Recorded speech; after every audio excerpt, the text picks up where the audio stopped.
Friends, welcome to the channel, and at the same time request you to like and subscribe the channel.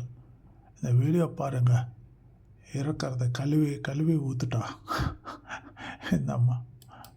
ஒரு ஊர்ல ஒரு தெருவுல 4 பொம்பளைங்க ஒண்ணா உட்காந்து பேசினாங்கன்னா ஏதோ ஒரு ஆம்பளை நடுத்தருக்கு வர போறான்னு அர்த்தம். இதே ஒரு ஊர்ல ஒரு தெருவுல 2 கிழவிங்க ஒண்ணா உட்காந்து பேசினாங்கன்னா ஊருக்கே வெட்டு குத்தாக போகுதுன்னு அர்த்தம். இப்போ உங்களுக்கு தமிழ் தெரியலாம், இங்கிலீஷ் தெரியலாம், ஹிந்தி தெரியலாம், மலையாளம் தெரியலாம். ஆனா கிழவிங்களுக்கு ஒரு தனி பாஷை இருக்குது தெரியுங்களா? என்னது? அது இப்படி என்ன அர்த்தம்னா 3ஆவது தெருவில் இருக்கிற பையன் 4ஆவது தெருவில் பொண்ணை கூட்டின்னு ஓட்டான்னு அர்த்தம்.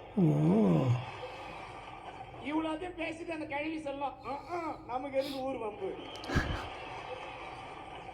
ஆம்பளை பசங்கெல்லாம் ஏன் தெரியுமா லூஸா போறான்? பொம்பளை பசங்கெல்லாம் டைட்டா ட்ரெஸ் போட தான் ஆம்பளை பசங்கெல்லாம் லூஸா போறான்.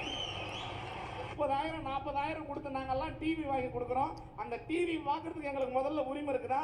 எப்ப நியூஸ் போடுறானோ அப்பதான் டிவி நம்ம கிட்ட கொடுப்பாங்க. அதுக்கு முன்னாடி இந்த சீரியல் அந்த சீரியல் 11:30 மணிக்கு நம்ம கிட்ட டிவி வரும். 11:30 மணிக்கு டிவியை வாங்கினா வாலிப வயோதிக நண்பர்களே, நீங்கள் இந்த லேகேஜி வாங்கி சாப்பிட்டா நான் 11:30 மணிக்கு லேகேஜ் சாப்பிட்டா என்ன, சாப்பிடலன்னா உனக்கு என்னடா? எப்படி இருக்கு? பிடிச்சிருக்கு இல்லையா? Please subscribe the channel, please. Thank you. God bless you all.